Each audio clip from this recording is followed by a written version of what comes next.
Okay, I think I figured out what I did wrong.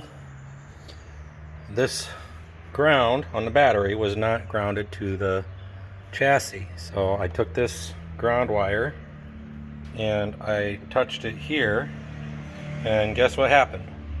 The radio turned on. This light got a whole lot brighter. I don't know how it was even lighting, but it got a whole lot brighter. I wasn't getting a good ground on my chassis. I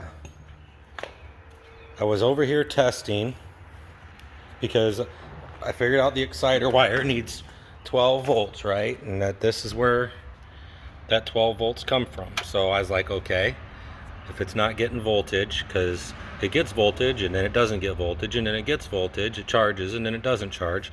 Okay, well, I was losing ground probably, because now when I touch the positive here and the negative there, I get 12 volts. When I touch the negative here, I get 12 volts. I mean, I can touch the negative almost anywhere that's a clean connection to the chassis, and I'll get 12 volts now.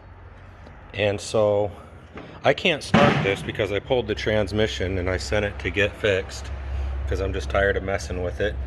I sent it to Maxwell Transmission to get all the leaks fixed and maybe even a rebuild. I don't know, it depends what they say.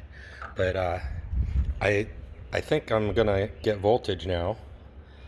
I'll let you know once I get the transmission and I can start this thing again. But I think that's a big deal. I couldn't believe it. I was back here messing around. I was following the voltage, right? I was like, okay, I'm not getting volts up there. So I started testing and testing and testing and touching everything. And I took a jumper wire, and I don't know what gave me the idea, but I took a jumper wire and I touched it here and here. And I figured, well, that would be a chassis ground. That'd be a way to check the chassis ground. I guess that's why I did it. And then the radio kicks on and starts playing. And now that dash up there, that's always lit up. Well, why? Because everything Holley goes straight to the battery. You know, that's their way of eliminating this issue. I still had the issue, but their shit worked because everything went to the battery. Everything. Well, the radio didn't. The radio didn't go to the battery, and I could turn the key on and the radio wouldn't come on until the engine started.